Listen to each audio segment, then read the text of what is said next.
السلام علیکم ناظرین، ایک اور کہانی کے ساتھ میں ایک بار پھر حاضر ہوں اور آپ دیکھ رہے ہیں میری کہانی۔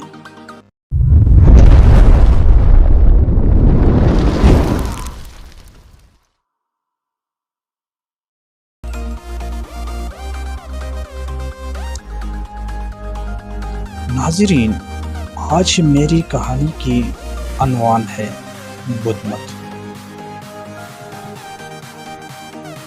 بدھ مت کا شمار دنیا کے قدیم مذاہب میں ہوتا ہے۔ بدھ مت آج سے ہزاروں برس قبل دنیا کا سب سے بڑا مذہب رہ چکا ہے۔ آج بھی اس مذہب کے پیروکار بھارت، چین، جاپان، کوریا، سری لنکا اور نیپال میں موجود ہیں۔ اس مذہب کے بانی گوتم بدھ تھے، جن کا اصل نام سدھارتھ تھا۔ گوتم بدھ 563 قبل از مسیح میں پیدا ہوئے۔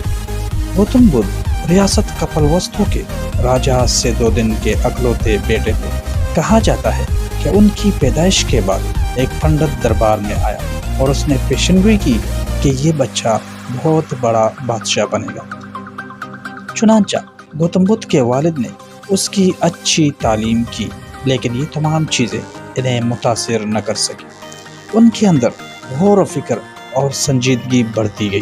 یہ صورتحال دیکھ کر باپ نے بیٹے کو دنیاوی مشاغل کی طرف مائل کرنے کے لیے 16 سال کی عمر میں ان کی شادی ایک راجکماری یشودا سے کرا دی۔ گوتم بدھ کی ساری زندگی محل کے اندر ہی بسر ہوئی۔ ان کے بے حد اصرار پر انہیں باہر کی دنیا دیکھنے کی اجازت ملی۔ راہ چلتے انہوں نے ایک بوڑھے شخص کو انتہائی کمزور اور لاچار حالت میں دیکھا۔ آگے ایک بیمار پڑا نظر آیا جو درد اور تکلیف سے کراہ رہا تھا۔ انہوں نے ایک انسان کی لاش بھی دیکھی جس کی آخری رسومات ادا کی جا رہی تھی۔ انسان کی بے بسی اور لاچارگی نے انہیں دکھی کر دیا اور دنیا کی آسائشوں سے ان کا دل اچاٹ ہو گیا۔